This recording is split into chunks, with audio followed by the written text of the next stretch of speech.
This is Paul Noem from Alexander Paul Institute of Hair Design. In this video, I'm going to be talking to you about how to pass your instructor's exam for cosmetology instructor, aesthetics instructor, nail tech instructor. For all of those exams, the exam format is going to be the same. So the content of the practical exam might be a little bit different, but anybody in any of those fields can watch this video and get something out of it. So this is for anybody whose state uses the NIC format exam. If your exam bulletin looks like this, then this video is for you. So first off, the very first thing you want to do is go ahead and apply for your exam. So I'm going to go to our exam administrator's website. That is dlroop.com. So this is your exam administrator if you are in Idaho, Maine, Montana, New Hampshire, North Carolina, Washington, West Virginia, or Wisconsin. If you're in another state that uses a different agency, go ahead and skip past this portion of the video and go straight to the NIC portion. But for your exam, I'm going to click on North Carolina because that's where we are. To go ahead and apply for your exam, you're going to click your state, hit exam information, and then go to online exam application. That's going to take you here where you'll choose your state, sign up for an account, choose either your school, or if you are applying for the exam based on experience, you want to go ahead and hit experience. That is, you didn't go to instructor school, but you're taking the state board exam because you have enough experience in the field. Now, I recommend that you go ahead and sign up for the exam before you do anything. A lot of people put off this step and it keeps them from getting their license. If you go ahead and sign up, you don't have to commit to a date just yet, but you're in the system, and when you're ready, you can go ahead and log on, apply, get your exam date, and everything. But go ahead and apply, pay your fees. It is, as of the time of this recording, it's $94 for the practical exam, $79 for the written. And once you've paid, once you're in the system, then we can go on and start preparing to take our exams. So I'm going to go back to the DLRoop homepage to show you how to get to the exam bulletin. So we're going to go from the homepage to testing applications and information, click on your state, and then click exam information. So now I'm going to scroll down. And what you want is the CIB, or the Candidate Information Bulletin, for your particular exam. So in order to get your license, you have to pass 2 exams, the written and the practical. And we're going to talk about the written first. So you're going to click on Written CIB. And that gives you all the information about the written exam, including the outline of what's on it, practice questions. So we're going to go through all of this. What the written exam is based on is the Master Educator course material. So the one we use is the Milady Master Educator. So you're going to want to get yourself a copy of that book. There are a few sites you can use for this. Textbooks can be expensive, so you can use rental services. And I'm going to show you how Amazon actually has rental and used books. So we're going to search for Milady Master Educator. So this is the book you want to get, not the exam review book. You can get the exam review book, but you don't need to. It's just a helpful resource. But you want to get either the Master Educator 3rd edition, or you could even save a little money by getting the 2nd edition. It contains the exact same material. I have both books. There's no difference. So if the 2nd edition is cheaper, go ahead and get that one.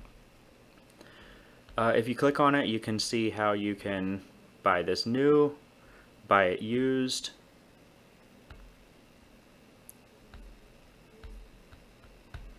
same here. You can buy used from third-party sellers, and then if you Google textbook rentals, you'll find a couple of helpful websites. So this one, textbookrentals.com, and then campusbooks.com. Just search for Milady Master Educator, and this is the one we want. And then here's the different prices you can pay for it. So the cheapest here would be to buy it used. So you don't have to spend a fortune on this. I would just shop around until you can find the best price. Buy or rent.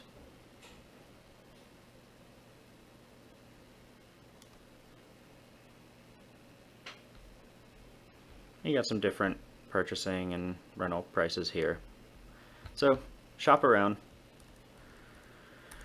So let's go back to the candidate information bulletin. So the theory exam is a computerized exam. The theory exam is based on the course material in that textbook, and if you've taken a computerized exam before, you know how this works. You go in, you register, you leave your cell phone and devices and everything outside of the exam area. With the exception of verbal instructions, proctors are not allowed to communicate with candidates, so you're not allowed to ask questions or anything like that. And then no possession of cellular phones, pagers, tablets, electronic devices, etc. in any of the exam areas. No communicating with other candidates, no exhibiting disruptive behavior. Now, when you get that course book, you don't necessarily have to read the entire thing word for word, because this outline here will tell you everything you should be looking for that's going to be on the exam. So the instructor exam, the theory version, is broken down into 3 parts. Instructional planning is 31% of the exam. So if you were to just go down here bullet point by bullet point and read those parts of the book, you'll be good to go on the exam. A lot of the questions on the theory exam can be deduced using common sense. Some of them are more technical when it comes to things like lesson planning, classroom layout, intelligence styles, those sorts of things. So you would want to focus on the more technical information. If a part of the book seems like it might be more common sense, you could spend a little less time on that, but you don't need to read the entire book word for word. So 31% of the exam is instructional planning, 37% of the exam is instructional methods, and 32% of the exam is theory and practical classroom management. So this bulletin also provides some sample questions. So what you can look for here is this just kind of gives you what the style of the questions are. So for example, which of the following should be recorded in an educator's time utilization log? So without even having read the book, we can automatically see that C, students' grades, that doesn't have anything to do with time utilization, right? And then D, disciplinary actions, that doesn't either. So we could strike those and automatically have 50-50. And then clocked hours versus planned work. The answer here is planned work because clocked hours are an employer thing and planned work is a teacher planning thing. So, but you can see it's not anything that is going to try to trick you. There's no all of the following except questions. It's just very straightforward. You know definitions or you don't. Number 2, to ensure educational content is kept current, the educator would utilize which of the following materials? Workbook, dictionary, reference book, social network. Which of those 4 is the most current?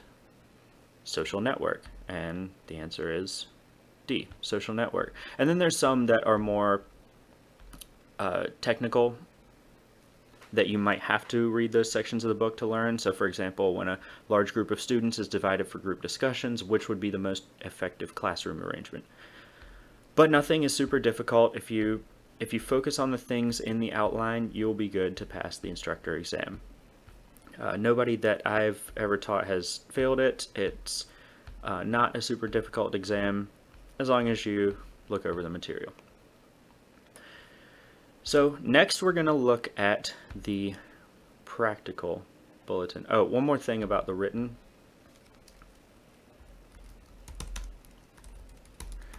You can purchase that exam review book that I was talking about, or you can find some master educator practice exams online. So this one I just Googled and this was the first thing that came up. What you have is flashcards for basically everything in the book, and this is a totally free resource, studyblue.com, and you could make flashcards out of this. You could use it to study, goes on and on. So without purchasing the exam review book, you do have that resource to practice from. Now let's look at the practical exam. So this is the part that takes a little bit more prep work. And we're going to click on the most updated version. So first, I'm going to talk about some of the different rules regarding the exam. And then we're going to talk about how you actually perform the exam, what it is, what's on it, how to prepare for it. So eligibility requirements, that's going to vary based on your state. So contact state board to see if you are eligible. School candidate information, Americans with Disabilities Act information. This says that if you have any sort of documented disability, you are able to get special accommodations for that as long as you provide documentation for it. Exam application, that's the thing I showed you that you'll do on dlroop.com. Exam languages, it's offered in English. Computerized written exam, just make sure that you're comfortable with a computerized format of an exam. Exam scheduling procedures, so once you have applied for the exam on that part of the website that I showed you, you'll get a letter of admission, say that you're ready, and you'll get a login. You'll be able to go in and select your location and time for your exam from a drop-down box. The theory exam, the computerized one, they have locations just about everywhere. The practical exam, they may not have as many locations, maybe just in the capital of your state or 1 or 2 locations. But you'll be able to just pick your location, pick your time. It's really easy. You can make it so that it's convenient for you. It's not like the old system where you mailed in a letter and they told you what time and what day you were taking it. They leave it up to you nowadays, so it makes it convenient for the student. So just read through all that to get your exam scheduled. The exam fee policy. So I talked to you about the fees, the $79 for the written exam, the $94 for the practical. Those fees are totally non-refundable or transferable. If you do not attend your scheduled examination, or you cannot be admitted or arrive late, your exam fee will be forfeited, meaning be there on time. If you're late, you don't get your money back for the exam. You have to reschedule and you have to pay again, and we don't want to have to do that. The only way that you're allowed to reschedule without losing your fee is if one of these 3 bullet points happens. You're in a car accident on the way to the exam, you have a medical emergency, or a death in your immediate family. All of those documentation has to be provided. Otherwise, if it's not one of those scenarios, then you will lose your exam fee. For admission to the exam, you'll need your admission letter that was either mailed or emailed to you, and a valid government photo ID. That could be a driver's license, passport, military ID, whatever. No visitors allowed in the testing site. No receiving messages or anything during the exam. As far as what you wear, the only thing they require is neat, clean, professional attire. So it doesn't have to be uniform. The only other criteria they have is for confidentiality reasons, and this is because of standardized testing. They don't want any examiner bias in testing. You have to cover all identifying marks on your attire or kit. So that means no name tags, no name of your school or your salon on your clothes or kit anywhere. So if you do have your school's name on your mannequin or bag or something like that, just cover it up with something, tape or something like that. They also ask that in consideration of other candidates, please refrain from wearing perfume or cologne. I think that's just on there because in the cosmetology and aesthetics practical exams and nail tech, you have a ton of people in the same room and they don't want a bunch of fragrances, allergies going through the air. Kit and supply information. So you are responsible for bringing all needed supplies for your examination. You cannot borrow or use anything you did not bring with you. So you can't even so much as fill your water bottle up in the sink. You have to bring everything with you, and then everything also leaves with you. All your trash and everything goes with you. Recommended kit size no larger than 30 by 30. So just a duffel bag, tote bag, something like that, as long as it is able to close. Some people even do like plastic storage bins. So anything that closes is fine. It can't be an open tote bag or anything like that because your kit is considered clean, dry storage. So for sanitary reasons, it has to stay shut, zipped, closed the entire time. If it sits open, it's considered contaminated. You will also need 3 flat bottom trash bags for your trash. So these will need to be labeled items to be disinfected, soiled linens, and trash. So a flat bottom bag can be a grocery bag, like a paper grocery bag that stands up on its own, a gift bag that you get for your birthday. What you don't want to do is bring a regular trash bag because those have no way of standing up. It makes it really inconvenient. Testing wise, you have to touch it each time you use it because it doesn't stand up, which means you have to sanitize your hands. You can't really label it because you can't place it on the floor so they can see it. So don't use a regular trash bag. Make sure you use stand-up trash bags. So 3 of them labeled just word for word as it is here. Items to be disinfected. So that's going to be all of your implements, brushes, combs, bowls, things like that. Soiled linens, that's going to be your capes, towels, and trash. That's all your disposables. So all your paper, wood, sponges, cotton, anything that will not be used again. This is really important because on all of the state board exams, whether it's the instructor exam, cosmetology, whatever, they want to make sure that you know how to dispose of things in the correct manner after you're done using them. So having those is essential, and you can get docked a lot of points if you don't have that prepared and possibly even fail the exam. The bags or containers that are on the floor, your trash bags, may be open during the exam so that you can just drop items in without having to touch them. That's what's really convenient about the stand-up bags. Another rule about your kit: you're not permitted to use aerosol products at any time during the exams. This is just for ventilation reasons. Candidates may bring water if needed.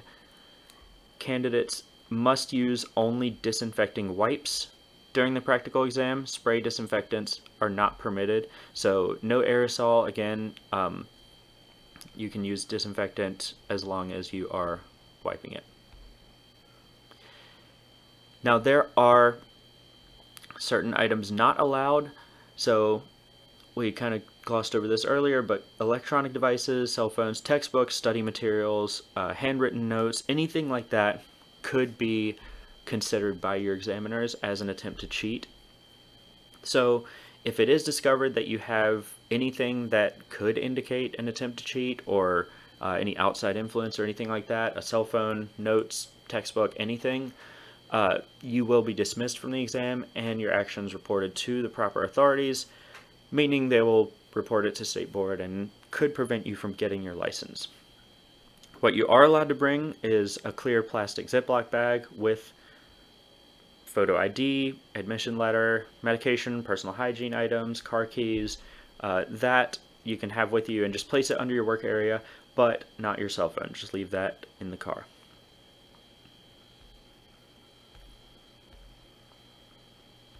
So for the instructor exam, what you're basically doing is you have 2 sections. You have a lecture and a demonstration. For both, you need to have a lesson plan prepared. When you get your admission letter, they're going to give you your assigned topics. You have to prepare and submit an originally developed lesson plan. No pre-printed plans. Don't take the one out of Milady or anything like that. You can use it as a guide for sure, as long as it's in your own words. You have to bring 3 copies of each lesson plan to the examination.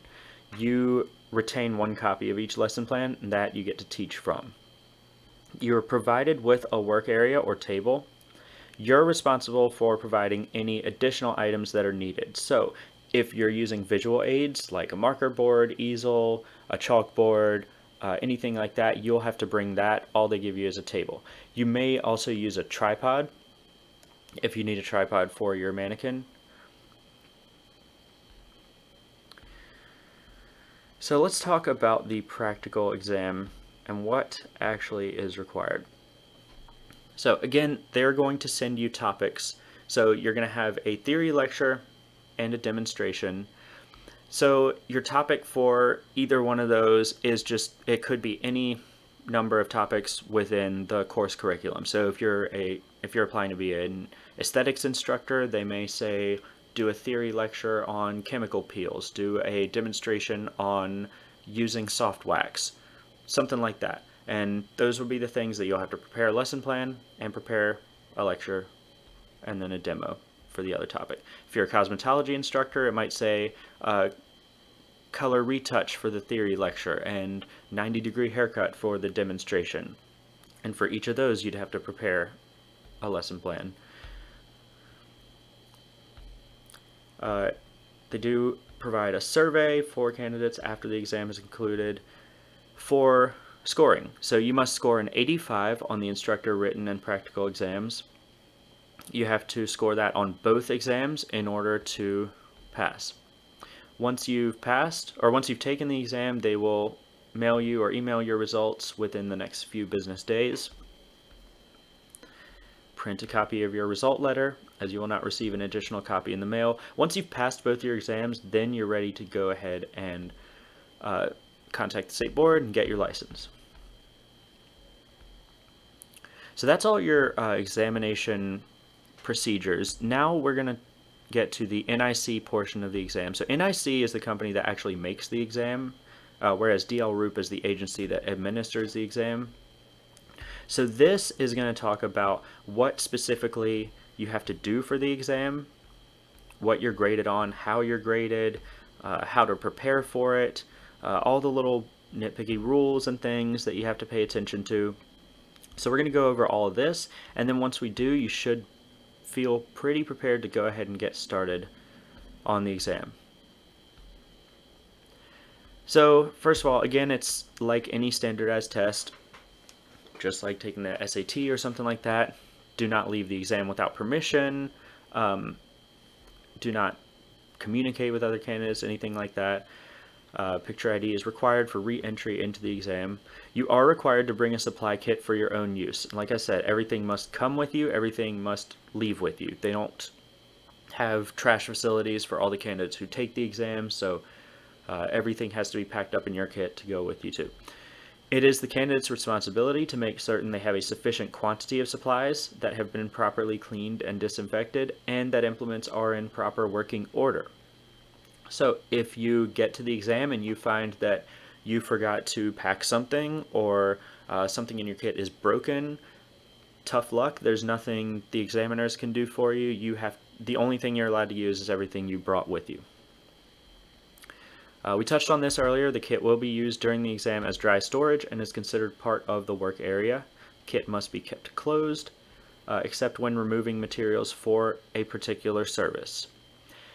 Another rule about the kit is you may remove items and supplies and everything, but nothing may be returned to the kit. That's because once something comes out of that clean dry storage, it's considered contaminated. So everything that comes out of your kit eventually has to go back into one of your 3 trash bags, which was to be disinfected, trash, and soiled linens. All examinations are administered in a testing environment. Candidates are evaluated at all times. Continue working until you have completed the entire section or time has elapsed. Due to standardization of the NIC national exam, proctors and examiners are required to adhere to the following standards. For one, the verbal instructions will be read twice for each section of the examination. You should be familiar with the verbal instructions before you take the exam, and we'll get to that later on in this guide, but they will read the verbal instructions twice, and with the exception of those verbal instructions, the proctors are not allowed to communicate with candidates. Examiners are not allowed to speak with candidates. The only thing they are allowed to say to you are these 2 things right here. Do the best you can with what you have available. So that might be for a candidate who says, hey, I don't have this supply or that supply, or this is broken or something like that. They're just going to say, do the best you can with what you have available. And the other thing they're allowed to say is, do as you were taught. Meaning, if you ask, how do I do this? How do I do that? all I can say is do as you were taught. So a really important thing about the state board exam is they do not grade technique. They don't care what your technique is. The only thing they care for is that you are, it's your end result and that you're doing everything safely and with sanitation. How you actually teach, how you go about putting together your lesson plan, those sorts of things are considered technique. So they might say do as you were taught, and that just means everybody might do the exam a little bit differently. That doesn't mean anybody's wrong. As long as you are within the guidelines, you're good. If you experience an emergency situation, please notify the proctor by raising your hand. Now, you will be given time to set up the universal supplies you will use throughout the exam. Each section of the exam has a maximum time allowance. Once you've completed the section, just step back to indicate you've finished. In the event that you complete a section before time has elapsed, the examiner will proceed to the next section of the exam. So they're not going to, if you have 15 minutes and you finish in 10, they're not going to sit there and wait 5 minutes. They're just going to move on. When the timer goes off, you do have to stop working, stop whatever you're doing immediately. Don't say, oh, I've just got this last section, this last few seconds or minute. Working past your time will be considered an attempt to cheat. During all phases of the exam, candidates must follow all appropriate public protection and infection control procedures and maintain a safe work area. In the event of a blood exposure incident, which is highly unlikely in the instructor exam, candidates will be expected to follow the NIC blood exposure procedures. Candidates, and some of these rules that are on here are more for the cosmetology and aesthetics and nail practical exams, but failure to do so may result in your dismissal from the exam. So there have been cases where, like, a cosmetology student, for example, has cut themselves and instead of doing their blood exposure procedure has tried to hide it or something like that, and that can result in an exam failure. If you don't follow infection control procedures, or if you allow the work area to become and remain unsafe, the result may be a failing score for the exam. Prohibited actions and materials. Again, possessions of cell phones, pagers, electronic or recording devices, printed materials, handwritten notes, anything like that is prohibited. No purses, bags, coats, hats, or any other personal items not directly needed to complete the examination. No exhibiting disruptive behavior. No communicating to other candidates or any examiners. So I've even heard of a situation where one of my students was in the exam and two other people that were in the exam said hey to each other and got kicked out. So no communicating to anyone besides just focusing on what is on your exam. Also, with the instructor's exam, you're in the room by yourself. It's just you and the examiner, so you don't really have to worry about communicating with anyone except your examiner. All supplies must be labeled in English. So if you have any supplies, any like liquids in bottles or anything like that, it has to be labeled.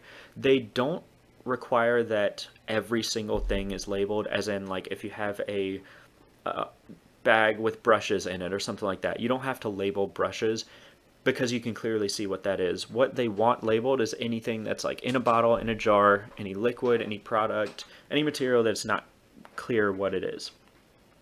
Now there are two things that they require original manufacturer's labels on. So the hand sanitizer and the disinfectant, you have to have the original manufacturer's label. Now you can get that easily. Just do a quick Google search. Let's say you were using Barbicide. Barbicide label. Boom, there it is. Just print that out, put it on your bottle, and you'll be good to go. Or if you were to buy it from the store, you might buy something like this, the Barbicide wipes. It already has the manufacturer's label on it. What you don't want to do is just have, like, let's say a bottle of Barbicide that you just wrote the word Barbicide on it in your handwriting. That wouldn't count. Hand sanitizers, those will all have their manufacturer's label on it when you buy it. Just you buy one from the dollar store, it'll still have that label on it. Now anything else, you know, color, cleanser, toner, relaxer, anything that might any product you might be using for your demonstration, that can be simulated. It can be whatever you want. Cholesterol gel, lotion, conditioner, anything like that works. For your disinfectant, you must have an EPA registered hospital grade disinfectant that demonstrates bactericidal, fungicidal, and virucidal properties. So it has to be a hospital grade disinfectant. That means get it from your beauty supply store, get it from your pharmacy. Something like a household Clorox wipe does not necessarily meet the criteria because it doesn't have those bactericidal, fungicidal, and virucidal properties. And then also remember, no aerosol. And then another rule about your hand sanitizers and disinfectants is that you're not allowed to use simulated product for that. So no simulated product, manufacturer's labels, EPA registered, hospital grade. So those are the two things that you have to really pay attention to, what you're bringing and how it's labeled. Candidates are to perform all tasks utilizing products and supplies and as they were taught. There is a section at the end of this bulletin called Suggested Examination Supplies, and this is not necessarily exactly what you might bring, but just a guideline to get you started. Special attention. So for the instructor practical examination, you will be assigned one topic. You must prepare a theory lecture plan and a demonstration lesson plan for the assigned topic. The lecture lesson plan must include the following elements: blood exposure procedure, as well as everything that you would put in a lesson plan. So, how do we know what our lesson plan should look like? Well, there's another thing you can find easily online. I'm just going to search for Milady lesson plan on Google. I'm going to go to Google Images, and boom, there's a bunch of them. So I'm going to find one with the title page on it. Here we go. So let's go to this website.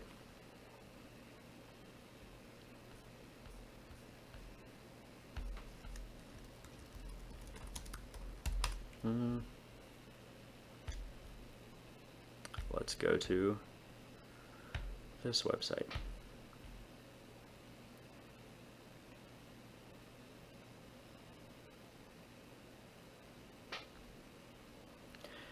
So again, you don't want to copy this exactly. That would be plagiarism. That will get you in deep trouble. But this is a good guideline for what should be on your lesson plan. So if you follow the format just like this, and this is for Milady cosmetology, hair cutting, but again, whether you're teaching nail tech, aesthetics, natural hair, cosmetology, any of it, your lesson plan format is going to be the same. So don't pay attention to the content here, just the structure of it.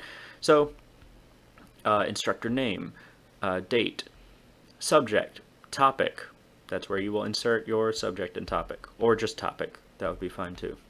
Lesson objectives, come up with some objectives for your lesson. So if you're teaching exfoliating procedures, our objectives might be, we're going to understand physical exfoliants, we're going to understand chemical exfoliants, we are going to understand contraindications, something like that. You can make it up, just something that applies to what you're teaching. Implements, equipment, supplies required. So this is supplies required for the student and for the instructor. This is going to be different for your lecture and for your demo. So let's say you're doing your lecture. Your student is going to need their textbook, maybe their workbook, maybe not, something to take notes on, pens, pencils, laptop, whatever. The instructor is going to need the textbook, the lesson plan, whatever your visual aids are, you're going to want to put here in the equipment and supplies required, or under here under teaching aids. So teaching aids, this person has their board, their LCD projector, DVD series and DVD player. Again, doesn't have to be exactly what's written here, just use this format and make up whatever you need, and then just whatever visual aid you decide to bring, whether it's handouts, whiteboard, something like that, just make sure that's written on here. Facility, theory classroom, time allotment. So whatever your time allotment is on your exam, 20 minutes, 30 minutes, what have you, just put that here. Prior student assignment, read the chapter that they're referencing. Educator references, as in what are you using to teach. Don't worry about the student signatures part. And then once you get into the lesson plan itself, you want to have this in here for sure, the learning motivation. So the learning motivation is, why would somebody need to know this? So in this particular lesson plan, they're learning haircutting. Why would a student need to learn haircutting? And just this instructor has explained all of that. And then an outline. So what you want to do is go ahead and outline everything that you're going to talk about in your lecture. Now, your outline may change. It may become longer, shorter, based on how much time it takes you to teach the material. That we're going to get to when we talk a little bit more about the lecture. As of now, we're just talking about the lesson plan. So just break it down. You may need to use cosmetology, aesthetics, nail tech, barbering textbook to kind of help you through this. Again, as long as you're not plagiarizing and you're just using it to help you, using it and writing everything in your own words, you'll be good. All right, so that is your lesson plan. I'm going to leave that up just in case we need it again. So you must develop an original, again not plagiarized, theory, lecture, and demonstration lesson plan. The lesson plans must be typed, not handwritten. Each lesson plan must be originally developed by you. Any lesson plan submitted that is not your original work may be considered plagiarism. You must bring a set of lesson plans for yourself, the proctor, and the examiner. I know when I took the exam, there was just me and one examiner in the room, so I just handed her the 2 extra copies and kept one for myself. But bring 3 copies. If you feel like printing more, go for it, but you only need 3. 3 copies of the lecture lesson plan and 3 copies of the demo lesson plan. You'll keep 1 copy and then give the rest to the staff there. It's your responsibility to bring anything you'll need to complete all sections. So don't assume that they're going to have a whiteboard you can use or anything like that. Again, you only get a table. That's all they're giving you. Everything else has to come with you. And you will, like we said, be evaluated on proper designation of materials that are disposed. So you'll need those 3 stand-up trash bags to be disinfected, soiled linens, and trash. Candidates are not allowed to label products as single-use items. What that means is so one of the things they want to make sure that you know is how to get materials out of their containers using infection control procedures. Like I said earlier, the exam is really heavy on safety, infection control, that sort of thing, not necessarily technique, but this is a safety and infection control thing. So if you had a jar of product, for instance, well, we know that you would not want to dip your finger in that because that's unsanitary. You wouldn't want to double dip a spatula, right, because that's unsanitary. So some students in the past have tried to get around this by labeling their products as single use and saying, oh, see, it says single use only. That means I'm allowed to dip my finger in it or do whatever I want with it. And what they're saying here is that's not allowed. That's, you know, kind of a loophole that people use to try to cheat. So you're not allowed to do that. If you do, they can give you a failing score for the exam.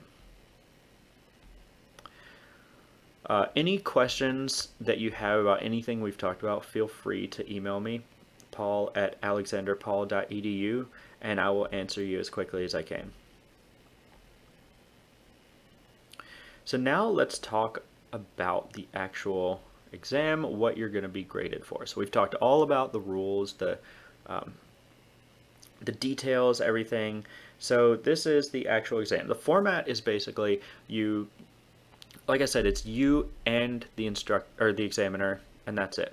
So you are teaching to them. You have to kind of pretend like there's a whole class in the room. Yeah, it's kind of awkward, it's kind of weird, but whatever, all instructors have had to do it. So yeah, your lesson plan, your theory lecture, and your demonstration. So lesson plan is section 1, theory lecture, and demonstration. So you will be presenting, so these are the verbal instructions. Please retain one set of lesson plans for yourself and provide the rest to the proctor. Do nothing until the next verbal instructions are given. The proctor verbal instructions, you will be presenting your theory lecture on blank. Whatever topic they've assigned to you is what they'll say there. You will have 10 minutes to set up for your lecture. You will be informed when you have 5 minutes remaining. When you are finished, please be seated until the next verbal instructions are given. The instructions will be repeated, and they will repeat all that again, and then say, you may begin. So at this point, you have your 10 minutes to set up. You're not beginning your lecture yet, so they're grading your setup and grading your lesson plan at this time. Your lesson plan introduction, did it include all the things that we talked about here? All these intro things. Your lesson plan content is your, does your outline look good? And your teaching aids, do you have teaching aids with you? Did you list them in the lesson plan? Make sure you list them in the lesson plan. And then do you have a closing? So you should have a closing or a conclusion of some sort on your lesson plan as well. So going back to this example, at the end of that outline you see a summary and review. This would just be anything an instructor might say to summarize their lesson for the students. You could also do this, learning reinforcement ideas or activities. You don't need to do a whole list of them, just maybe 1 or 2. Students complete the workbook, students do this or that. Be creative, whatever you want to do. Once you're done with setup, so either you finish setting up and you indicate by taking a step back that you are done setting up, or the time stops and they'll just say, please stop working. We will now proceed to the theory lecture section of the examination. Theory lecture. Your instructions will be as follows. You will now begin the theory lecture. You will be observed for client protection, safety, and infection control procedures. Your lecture must be at least 15 minutes, but must not exceed 20 minutes. Verbally indicate to the proctor when you have finished. For example, I'm ready, I'm finished, or I'm done. The important thing to look at here is the time limit. So your lecture must be at least 15 minutes, but must not exceed 20. So they will stop you at 20. If you finish your lecture in less than 15, you may get a point off, but you're not going to fail the exam or anything like that. But try and keep it within between 15 and 20 minutes. How do you make sure that you have the right timing? The only way is practice. So stand there in front of your mirror, in your office, wherever, and with your lesson plan in front of you, actually speak it out loud a few times while you're developing the lesson plan. Add to it, take away from it if you need to. Whatever you need to do to hit that time limit. So the biggest thing that you'll notice when you start practicing this, it happened with me, it has happened with instructors I've taught, is you start to talk way too fast. I know when I took my instructor's exam, I was maybe halfway through my lecture and I just checked my watch to see what time it was, because you were allowed to have a watch back then. You're not allowed to anymore, but and I had only used like 5 minutes of my time and I was already halfway done. So I had to kind of really stretch it, start talking really slowly, almost comically slow. So just make sure that you don't end up in that situation by practicing. When you do practice, take time to breathe, take your time. Don't worry that you're not going to get through your material. You will, just don't speak too fast. Here's what you're going to be graded on. So, introduction to lecture. This, you already did all the work for yourself. You put it in your lesson plan. You've got your introduction in there. You've got, basically all of this that you're just going to kind of go over with your students. Again, you are pretending like there is a class in the room. So, hello students, today we are going to learn da da da da. And in this lesson, once we complete it, we will be able to blah blah blah blah blah. Just kind of go through your intro. They're going to grade you on your use of teaching aids. So, did you bring teaching aids, handouts, whiteboard, an easel with tear sheets and markers, something like that? Whatever you're comfortable using. The only thing I wouldn't recommend using is like a projector or anything electronic, even like an iPad or something like that, because technical difficulties can always happen, and if it happens in the real classroom, you know, you can take a minute to fix it or whatever. If a technical difficulty happens on your state board exam and you can't do anything about it, and you have to go on without it, then you won't have a visual aid. So I would just recommend, when I took the exam, I brought in a small dry erase board and an easel for it to stand up on. Some people bring the little triangular easels with the tear sheets on them. Any of that works, just whatever you're comfortable with. But that you use teaching aids, you're being graded on. Use of communication skills. Do you speak clearly? Do you speak at a good pace? Do you not use or too much? Do you not pause too much? Just, are you communicating well with your students? Classroom interaction. So this one is actually kind of weird because you, like I said, have to pretend that there is a class in the room. So there are certain situations where you sort of might ask the class a question and pretend like somebody's there answering it. It's awkward, but you have to do it.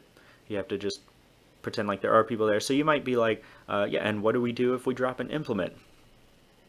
That's right, Susan. We pick it up, we put it in our to be disinfected container, and we sanitize our hands, or something like that. Ask questions and pretend like somebody answered. Your examiner is not going to answer questions or talk to you at all. Just pretend. Make believe. Look around the room. Do make eye contact with your examiner, but also make eye contact around the room as if there's other people there. Closing of lecture. After you lecture, did you do that summary?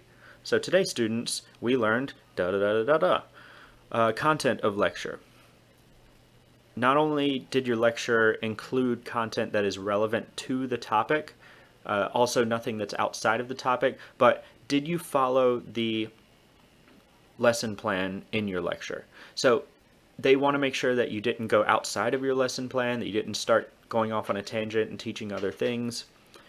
So that's what they're grading for in content. Evaluation of lecture. How will your students be evaluated? This goes back to the thing at the end, learning reinforcement. And then safety and infection control procedures. Did you teach safety and infection control procedures, and also did you use them during the exam? And remember, the lecture, you're not demonstrating anything yet, but you do want to go over all the safety and infection control procedures for what you're doing. So make sure you have that as part of your lesson plan as well. Once you're done and you tell them something like, I'm ready, I'm finished, or I'm done, they're going to say the candidate has indicated they have completed this section of the examination. We will now proceed. Or if the time goes off, they're going to say, please stop lecturing. We will now proceed to the demonstration section of the examination.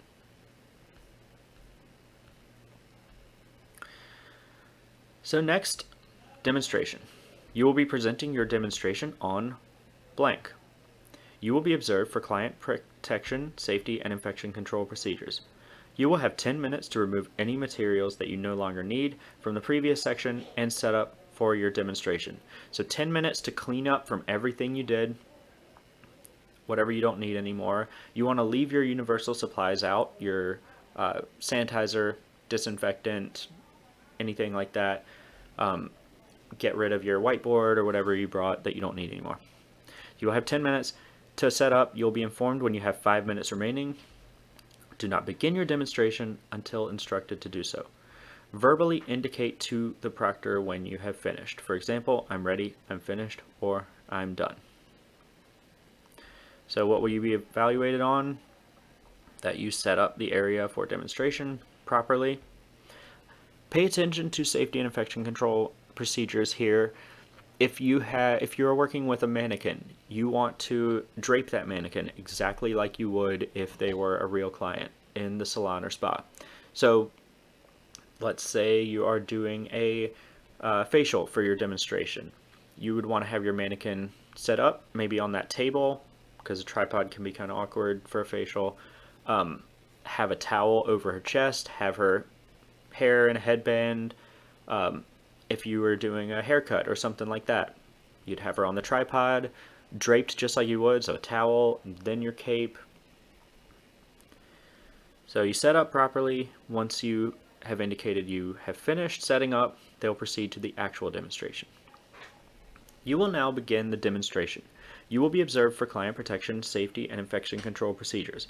Your demonstration must be at least 25 minutes but not exceed 30 minutes, so you have a little bit more time for your demonstration. Verbally indicate to the proctor when you have finished. For example, I'm ready, I'm finished, or I'm done. The instructions will be repeated, blah, blah, blah, blah, blah. You may begin. What will you be evaluated on? First of all, your introduction to the demonstration. On your lesson plan, you are going through that introduction just like you did on your lecture. Use of teaching aids. Your teaching aids, you could still have your whiteboard or something like that out at this point, but you're also having your mannequin, your tools, all of that as part of your teaching aids. Use of communication skills. Again, just like in the lecture, you are communicating well, you're speaking at a good pace, you're not hesitating, using or ah too much. Another thing about your communication skills in the demonstration is that you are performing so that the students can see. So if you're working on a mannequin, sometimes we want to stand where we would be on a client, but you know, if you're teaching, you got to kind of stand to the side so your students can still see it. So pay attention to those sorts of things. Again, just like there's a whole class in the room. Classroom interaction. What would we do next? That's right, Tom, closing of demonstration. You did your demo and everything, and then you summarized everything you did. Content of demonstration. Did you follow the lesson plan? So your lesson plan for the demonstration is probably going to include something more like a procedure. So you might have that intro that we had above, the summary after, and then the outline would kind of give some of your intro content, and then the procedure would be included. So this procedure is what you are following when you're teaching. Write out your own procedure, don't plagiarize or anything, but make sure you follow that so that they know that you're able to follow a lesson plan. You're not going off on a tangent, you're not doing something that's not on the lesson plan. Just stick to your lesson plan and you'll be good. Content of demonstration, closing, evaluation, those are all the same as the lecture demonstration. Just make sure you're following the lesson plan. And then safety and infection control procedures. A, are you teaching them? B, are you practicing them? The candidate has indicated they've completed this section of the examination. We will now proceed. So at this point, once you've done your lecture and your demonstration, you want to stop, or you have stopped, and they're going to give you 5 minutes to clean up your work area. You will be informed when you have 2 minutes remaining. You will still, your exam's not over yet, you will be observed for client protection, safety, and infection control procedures. Verbally indicate to the proctor when you have finished. So at this point, you are taking everything you used and putting it in its proper receptacle.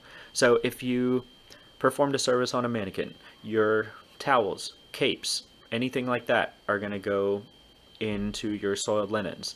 Your brushes, combs, clips, bowls, anything along those lines is going to go in your to be disinfected. Also anything like bottles of product, that sort of thing goes in to be disinfected as well, even though that's not something you would like. You wouldn't disinfect a jar of product, but the point is, if it's something you would use again, you put it in to be disinfected, because it doesn't really fit in any of the other categories. And then trash, your cotton, paper towels, all those disposable porous materials that can't be used again. Once you're done with that, please do nothing until the next verbal instructions are given.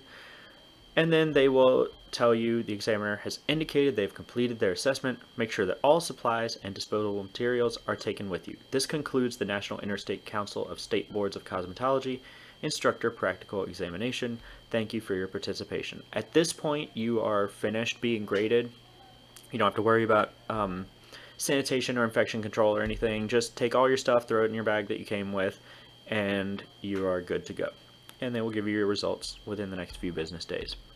On the next page, the final page of your information bulletin, you have suggested examination supplies. Now this is just a suggested list, doesn't have to be exactly like this. Some things do, like the disinfectant, dry storage, hand sanitizer, but as far as what you use, it can just be what you need to use for your exam. Going back to the labeling of supplies, remember that all supplies must be labeled in English. Original manufacturer's labels must be English. They may be multi-language, but must have English. No electric or electronic devices may be used in any portion of the instructor examination. So earlier when I said don't bring an iPad because it might not work, here they're saying don't bring it because you're not allowed to. So ignore what I said earlier about being able to. Universal or general supplies, you do definitely want to have all these things. So everything else for your teaching and whatnot is what you think you need to bring or optional, but this you definitely need to have. So your supply kit to serve as your dry storage must be closable. Duffel bag, tote bag that zips or closes, plastic storage bin, your hospital grade EPA registered disinfectant with a manufacturer's label that demonstrates bactericidal, fungicidal, and virucidal properties. Must be actual disinfectant. Hand sanitizer with manufacturer's label. Must be actual hand sanitizer. Your 3 trash containers, remember those are stand-up trash bags, grocery bags, gift bags, labeled items to be disinfected, soiled linens, and trash. Your first aid kit, and your paper towels. The first aid kit has to be there, even if you're not doing anything that might spill blood. Your first aid kit has to be there anyway, just because in the state board exam, on the off chance you were to have a blood exposure incident, you have to be able to deal with it. So you may get a failing score for the exam if you don't have a first aid kit, so make sure you have one of those with you. And paper towels. The paper towels can just sit on your station the whole time. They just come in handy for different situations, so it's good to have them. They don't need to be in their own dry storage container. NIC has said that you are allowed to just set a roll of paper towels out on your station. It's not considered contaminated if you do that. And then blood exposure procedure supplies. So in your first aid kit, you should also have a bag for disposal of blood contaminated materials if it does come to that. And be sure to bring any additional supplies needed to complete the examination, obviously. So that is the NIC practical examination. I hope I have helped to clear up some of your concerns. The thing to realize is that the practical exam is a lot more intimidating than it is actually difficult. If 80% of your work is in the preparation for the state board practical. So as long as you prepare properly, you do what you need to do, you want to make it as easy for yourself on exam day as possible. If you can just walk in on exam day and kind of breeze through it because you prepared so well, you will be good to go. So hopefully I have helped. If you have any questions about anything we've talked about, please feel free to email me and I'll try to get back to you as soon as possible. My email is paul@alexanderpaul.edu. Thanks for watching and good luck on your exam.